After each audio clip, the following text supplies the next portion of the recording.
আব্দুল, ই বেড়ায় বেঞ্চা লাগে, ঘটনা কি? ই বেড়ায় না অনেক সম্পত্তির মালিক। আসলে তো এই বেড়াই বেঞ্চালে খায়, এটা তো কোনোদিন দেখি নেই ভাইবা। ঘটনা কি, এই বেড়ায় তো মেলা সম্পত্তির মালিক বেঞ্চালে খায় কে। সাগর দিঘি, দলাপাড়া, সখীপুর, ইন্দাজানি, বরসনা ব্যাগ সম্পত্তির মালিক হইলো বেড়ায়। বেড়ায় বেঞ্চালে খায় কে। আমি চাই ঘটনাটা জিজ্ঞাসা করি কি ভাই কি মানুষ অভাবে পড়লে কি না করা হয়। কাকু আনে না মেলা সম্পত্তির মালিক বেঞ্চালেন কে? বাইসতে আর কইও না, সবই আমার কপালের দোষ।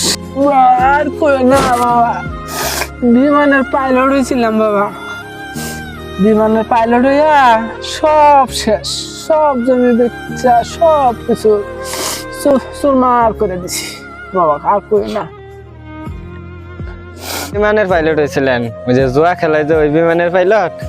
হ, ওই পাইলটই তো, ওই পাইলটই তো খাইছে আমারে।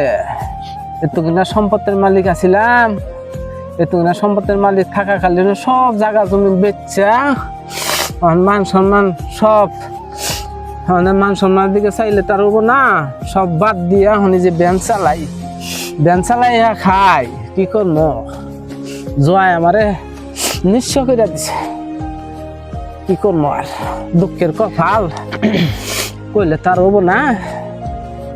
থাক গেছে চাচা, বাদ দিন ওটা। অন্ত চুরি তো আর করতেছুন না, বেঞ্চালে খাইলে সমস্যা নাই কে।